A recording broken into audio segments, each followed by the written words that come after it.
My parents abandoned my autistic son because I refused to lend my brother $100,000, so I took my brutal revenge. Hey everyone! Before we jump into today's video, I need your help. We've noticed the channel is losing some traction, and subscribing is one of the best ways you can support us. It's quick, free, and it helps us keep bringing you awesome content. Your support means the world. Let's keep this channel growing together. Thanks so much. Now let's start the video. Sup Reddit. So a year ago I sued my parents after they abandoned my 6-year-old son. Due to his condition, he got lost and we found him injured. I never thought I'd have to take my own parents to court, but life forces your hand sometimes. I made sure they paid for what they did to my kid. But let me start from the beginning. I, 34 male, live in Pittsburgh with my wife Eve, 31 female, and our 2 kids. I've been a welder at US Steel for the last 12 years, pulling in solid money with regular overtime. The job's rough on the body. Constant heat, metal dust in your lungs, burns on your arms, but it pays the bills. Eve teaches 4th grade at an elementary school on the east side. We met at my cousin's wedding, dated for 2 years, then got married in summer 2017. We bought a 3-bedroom house in a working-class neighborhood where most guys work either steel or construction. Nothing fancy, but it's ours. 2,100 square feet with a basement I've been slowly finishing. Bought it for $285,000, which was stretching our budget, but property values in Pittsburgh have been climbing. Our son Peter was born in 2018. Kid's got his mom's green eyes and this crooked smile that just gets me every time. From day one, he became everything to me. When Peter was around 2.5, we noticed he wasn't hitting the usual milestones, wasn't talking much, didn't make eye contact, freaked out over normal stuff like the vacuum cleaner or the neighbor's dog barking. The first doctor we saw told us to wait and see. BS. I pushed for referrals, 3 different pediatricians until one finally took us seriously. After 6 months of doctors and specialists, he was diagnosed with autism spectrum disorder. Level 2, they said, which meant he needed substantial support. The diagnosis wasn't a surprise by that point, but hearing it officially hit different. The diagnosis changed everything. My overtime went from occasional to mandatory. Self-imposed. I started taking weekend welding jobs, rebuilding industrial equipment for cash. Got certified in specialized welding techniques that paid more. Every extra dollar went toward Peter's therapy that insurance deemed experimental or not medically necessary. Our insurance, which I thought was decent, covered about 40% of what Peter needed. The rest came out of my pocket. My base salary was $60,000, but with overtime and side jobs, I was pulling in $85,000. Still barely covered everything. We weren't taking vacations or buying new cars. Every dollar had a purpose. My parents, Frank and Diane, visited every few weeks and seemed to tolerate Peter, though they never fully acknowledged his diagnosis. They'd bring toys with flashing lights and sirens, despite us telling them repeatedly those things triggered sensory overload. They'd try to hug him when he clearly didn't want to be touched. "He's just being difficult," my mother would say when he'd melt down afterward. My friend Judy's grandson acted the same way, and they fixed him with a strict schedule and less screen time. From the beginning, they had reservations about Eve. Nothing direct, just constant little jabs. "Teachers get summers off, right? Must be nice while Cole's working 60-hour weeks in that furnace." Or, "Don't you think Peter needs a firmer hand?" These gentle parenting techniques seem to be making him soft. I should have shut that shit down immediately. I didn't. My mistake. When Peter turned 4, Eve and I decided to try for another kid. We'd read research showing it could be beneficial for children with autism to have neurotypical siblings. Plus, we'd finally gotten Peter into a stable routine with therapies that were working. 6 months later, Eve was pregnant with our second child. But to understand what happened later, I need to explain about my younger brother Tyler. Since we were kids, Tyler, 29 male, was treated by my parents like the second coming. When Tyler was 11 and wanted guitar lessons, they immediately signed him up with a session musician who charged $85 an hour. But when I was 13 and asked to join the school hockey team, they said no, because the equipment was too expensive. When I asked why, my dad just said, "Cole, you're the older brother. You need to be practical." That was my first lesson about the family hierarchy. Tyler was smart and good with words, but he never finished anything he started. He began an accounting degree but dropped out halfway to explore his options. After that, he bounced between careers. Whenever he failed, my mom would say, "Tyler just hasn't found his lane yet. He needs time to explore his potential." Meanwhile, I was working 50 to 60-hour weeks in a steel plant since I was 22. No exploring potential for me. I had bills to pay and later a family to support. College, I got partial scholarships and work nights as a security guard. Tyler got full tuition at a private university, dropped out twice, and my parents kept writing checks.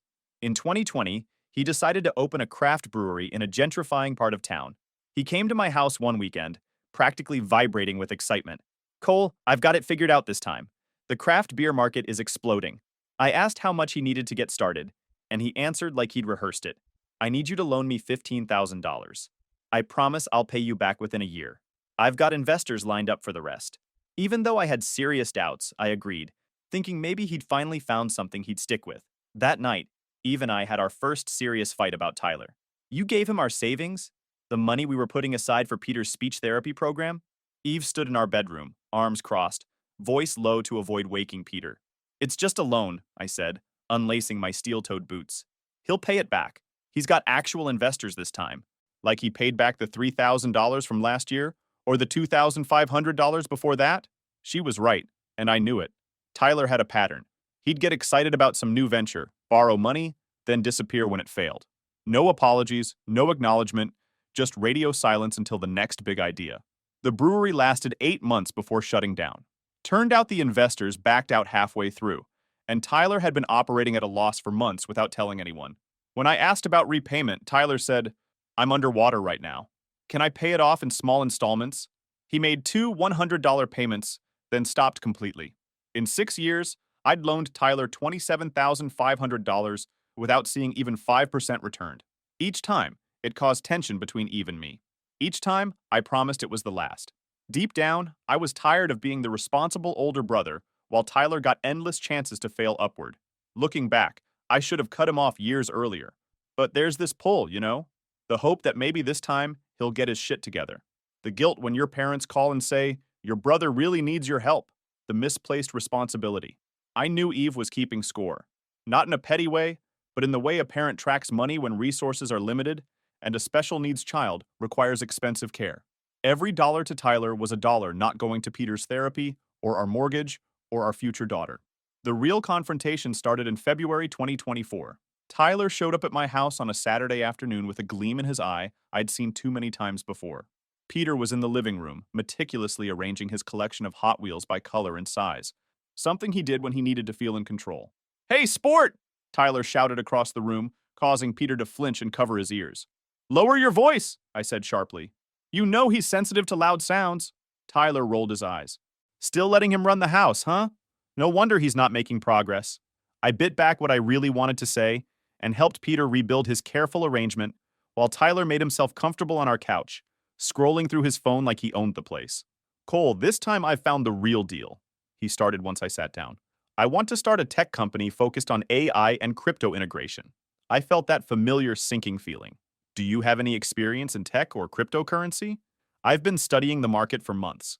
This space is exploding, and I've got connections with some serious coders who've worked at Google. He explained he'd found potential venture capitalists, created a detailed business plan, and had meetings lined up with angel investors. Everything sounded perfect on paper, like always. Then, I need $120,000 seed money to secure office space and hire the initial development team. My projections show we'll be profitable within 2 years. I need you to invest. When I heard the amount, I couldn't even form words at first. You need what? That's insane. Come on, man. You make what, $85,000 with all that overtime? Plus Eve's teaching salary. You guys must have savings. Or you could take out a home equity loan. This is a sure thing. What Tyler didn't understand, or didn't care about, was that we were already financially stretched.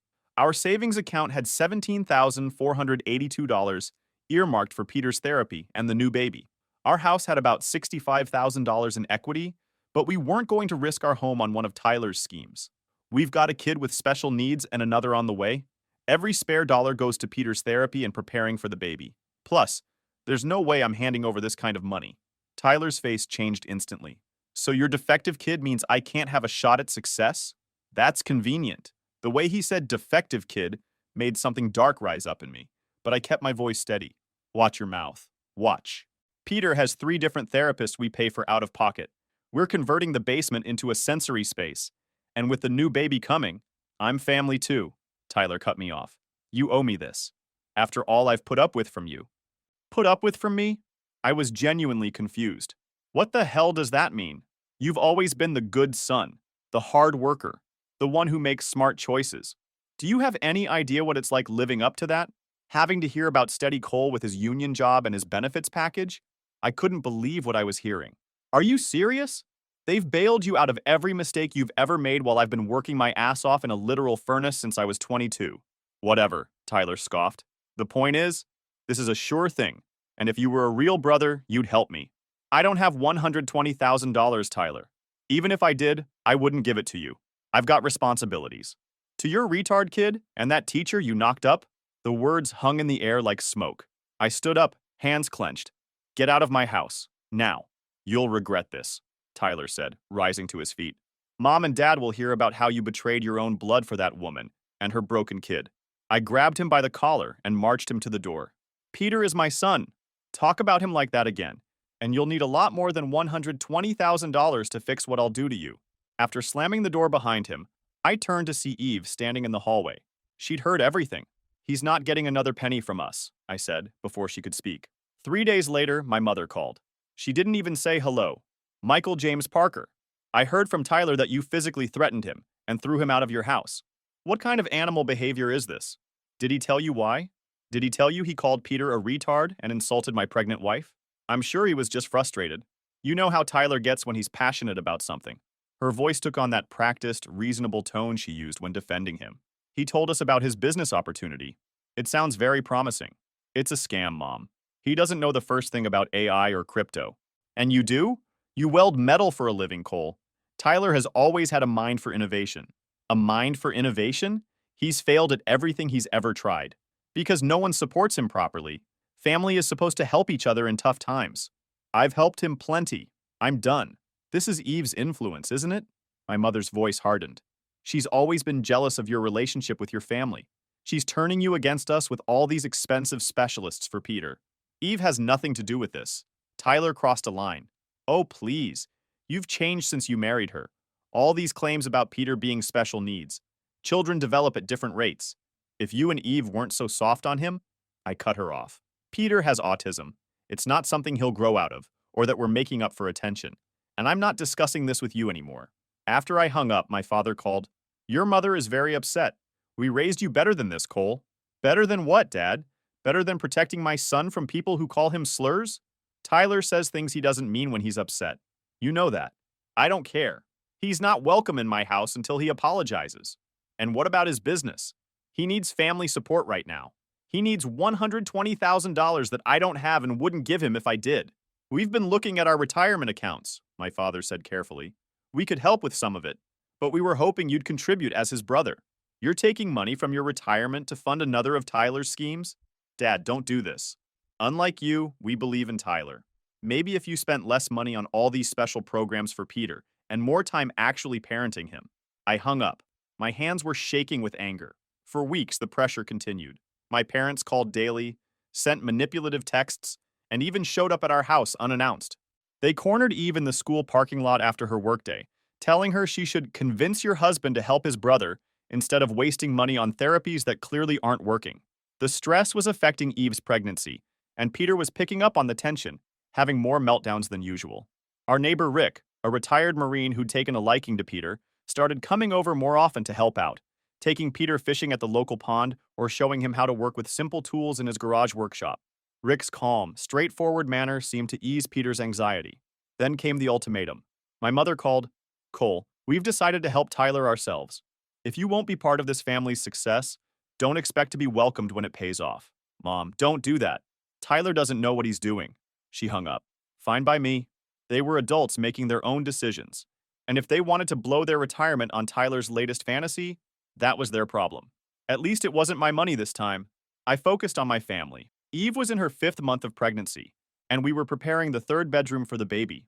In August 2024, Eve entered her 8th month of pregnancy. Despite the tension with my family, I focused on preparing for our new baby. Peter was struggling with the upcoming change. His routine would be disrupted, and changes were always hard for him. We worked with his therapist on preparing him for the baby's arrival. My coworker Miguel, who had a nephew with autism, recommended a child psychologist who specialized in helping siblings with autism adapt to new babies. Dr. Kaminsky was expensive, $200 per session, but worth every penny. She helped us create visual schedules and social stories to help Peter understand what would happen when the baby arrived. One evening, my mother called, "I want to see Peter." It's been weeks. I hesitated but agreed. Maybe this was an olive branch. You can visit this weekend. When they arrived, they brought completely inappropriate gifts, a remote control helicopter with flashing lights and a loud siren that would overwhelm Peter's sensory processing, and immediately started criticizing our parenting. "He's too old for these picture cards," my mother said, referring to the communication system Dr. Kaminsky had developed. "You're making him dependent." "Those cards help him communicate when he's overwhelmed," Eve explained patiently. "His therapist." "Therapist? Therapist," my father interrupted. "You know what we did when you were acting up, Cole? We gave you chores and discipline. Kids need structure, not excuses." "Peter isn't acting up," I said firmly. "He has a neurological condition." "So convenient," my mother muttered, just loud enough for Eve to hear. "A label for everything these days." Despite the tension, we made it through the visit. I thought maybe, just maybe, they were trying in their own misguided way. I was wrong. On a Monday morning in October, Eve went into labor 3 weeks early. We rushed to the hospital, where doctors decided to perform an emergency C-section due to complications with the placenta. In the chaos, I suddenly realized Peter needed to be picked up from his special needs program at 3:15 p.m. I called my parents in a panic. "Eve's having an emergency C-section. Can you pick up Peter from school and watch him?" "Of course," my father said immediately. "Don't worry about a thing. We'll take good care of him." I quickly called Peter's school to authorize my parents to pick him up, emphasizing Peter's need for routine and his comfort items. At 2:26 p.m., my daughter Mia was born. She was small but healthy at 5 pounds, 8 ounces. While Eve recovered from surgery, I called my parents for an update on Peter.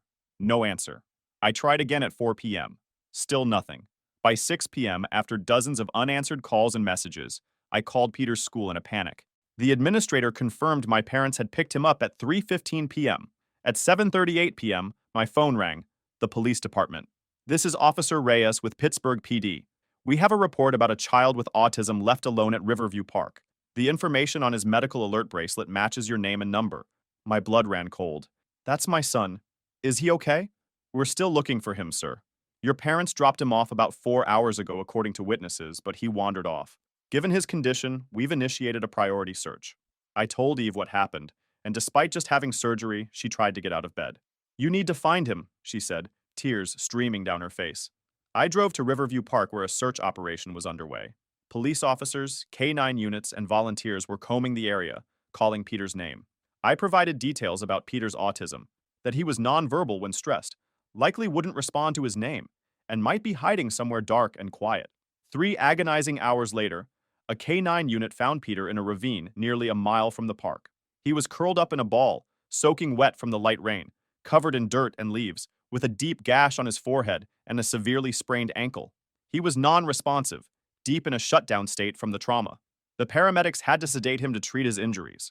At the hospital, the doctor explained Peter had been exposed to the elements for hours, was severely dehydrated, and had hit his head falling down the ravine. They admitted him to the pediatric ward for observation and treatment. While Peter was being treated, I filed a formal police report against my parents for child abandonment and endangerment. Then I called Child Protective Services myself. The responding CPS officer, a woman named Tamara, took one look at Peter's medical chart and said, "This is one of the most egregious cases of endangerment I've seen in 15 years. We're going to pursue this aggressively." The next morning, after confirming Peter was stable, I drove to my parents' house. They were sitting at the kitchen table eating breakfast, like it was just another day. When they saw me, my father stood up. "Cole," I cut him off. "You left my son alone in a park. He has a head injury and hypothermia. He could have died." "Don't be so dramatic," my mother said dismissively, continuing to butter her toast. "We left him on a bench near other people. He must have wandered off. He has autism. You know he wanders when he's overwhelmed. You know he can't handle unfamiliar places alone. Maybe if you and Eve disciplined him properly, instead of using his condition as an excuse." I slammed my fist on the table. "Shut your mouth. Right now." My father stepped toward me. "Don't you dare speak to your mother that way. You abandoned a disabled child to teach me a lesson," I growled. "You're not parents. You're not even human beings. We taught you about priorities," my father said coldly. "Family comes first. You chose Eve and your defective son over your real family."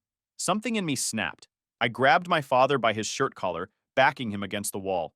Peter is my son, my blood, and you left him to die because I wouldn't give your precious Tyler money for another scam. Michael, stop this right now, my mother shrieked. We're calling the police. I let go of my father and laughed bitterly. Go ahead, call them. I already did. They're coming for you both. Child endangerment, abandonment of a disabled minor, reckless conduct should be enough to put you away for a few years. If I ever see either of you near my family again, a lawsuit will be the least of your worries. Is that a threat? My father asked. I stepped closer, my voice dropping to a whisper. It's a promise. You used my disabled son as a pawn in your sick game. There's nothing I wouldn't do to protect him from you now. I turned to leave, then stopped at the door. The cops will be here soon. I'd pack a bag if I were you. I hired Vanessa, a lawyer specializing in family law and child endangerment cases. This is one of the most disturbing cases I've seen, she said, after reviewing the evidence. We have multiple witnesses who saw your parents leave Peter alone, security camera footage from the park entrance, and medical records documenting his injuries. Plus, your son's autism makes this especially egregious. Over the next 18 months, the case was built. CPS conducted a thorough investigation and recommended no contact between my parents and any of my children. During discovery, we found something that made everything click. Bank records showing my parents had withdrawn $95,000 from their retirement accounts 2 days after I refused to give Tyler money. They had given it all to him for his AI crypto venture. Further investigation revealed there was no business. Tyler had a gambling problem none of us knew about. He'd lost every cent at underground poker games and online sports betting within 3 weeks. When confronted with this evidence during a deposition, Tyler showed no remorse.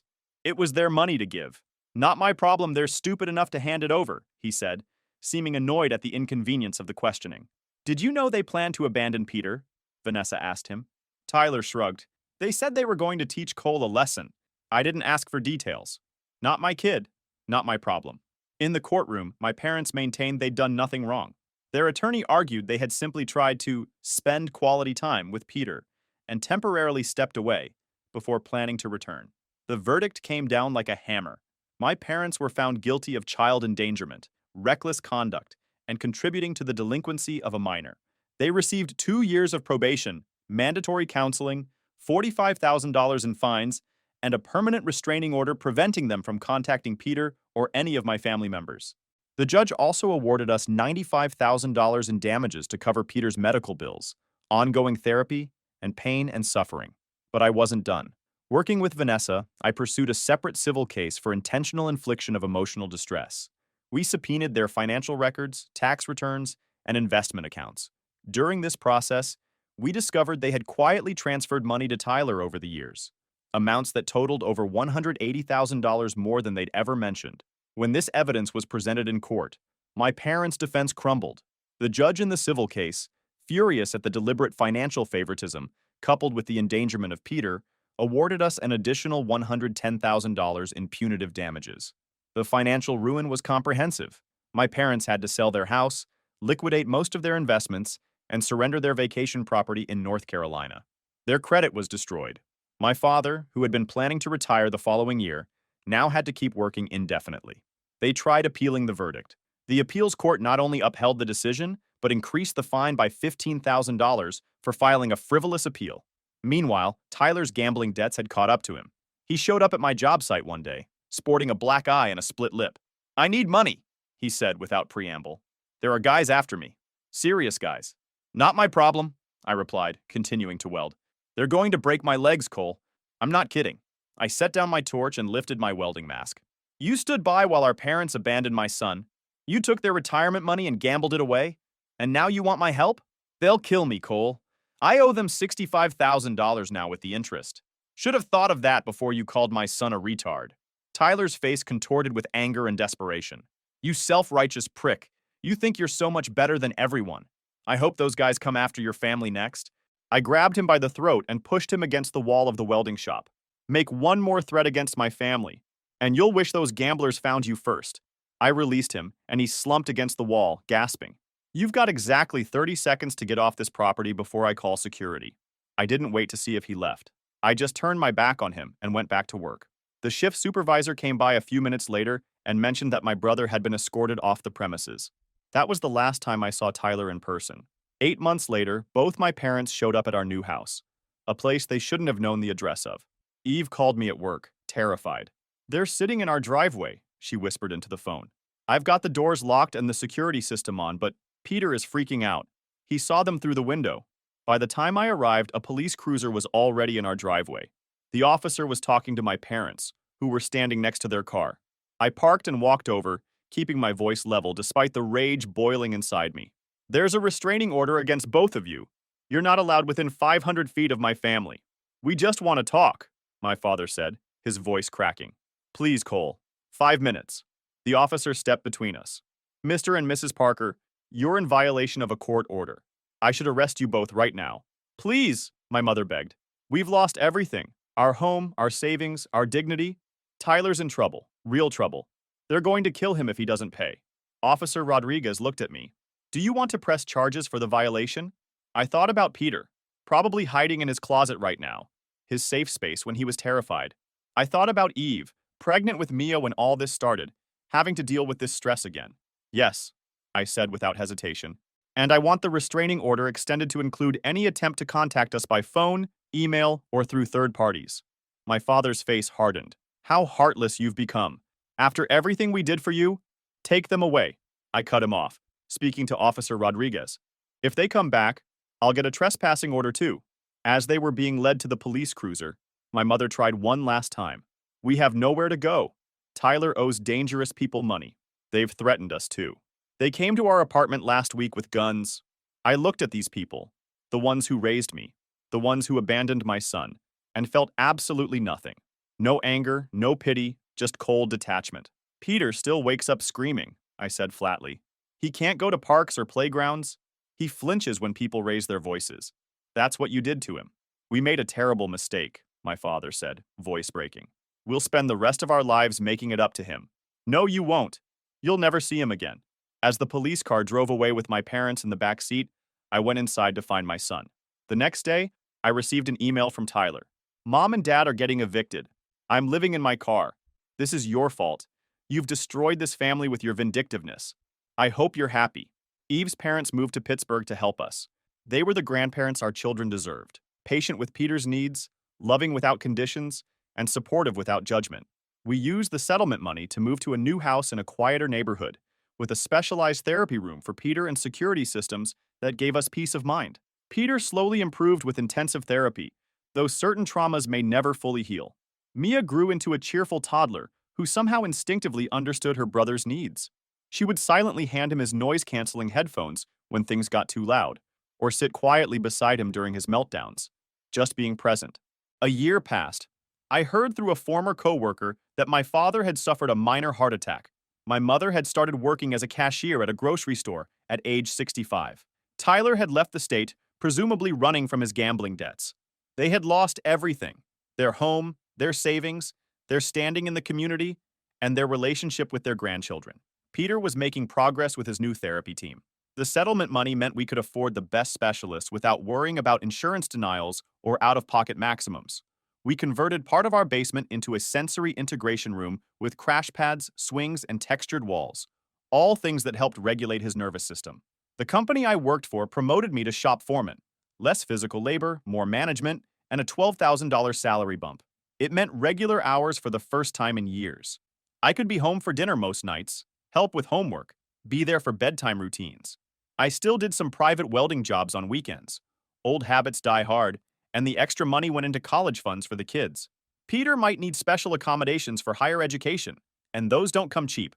My relationship with Eve grew stronger through all this. We'd been tested in ways most couples never are, and we'd chosen each other every time.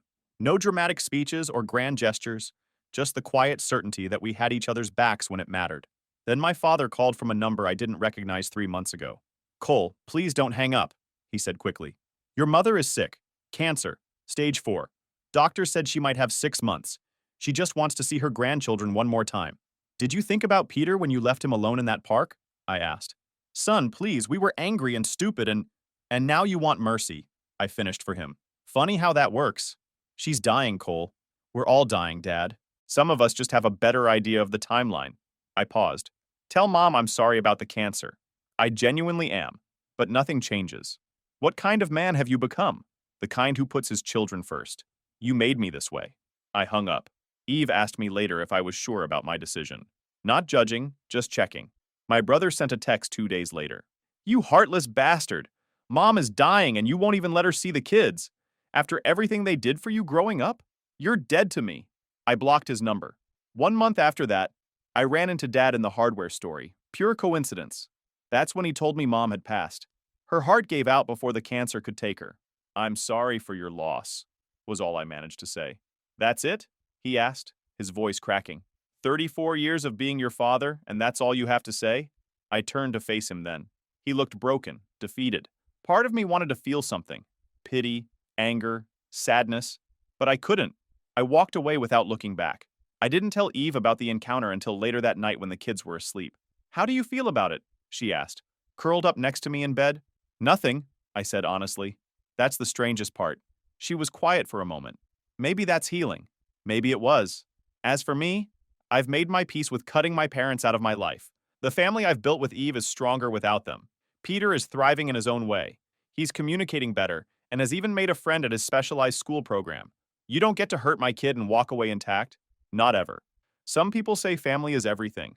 My real family is sleeping down the hall. 2 kids who trust me to protect them, and a wife who stands by me when it matters. That's enough. That's everything.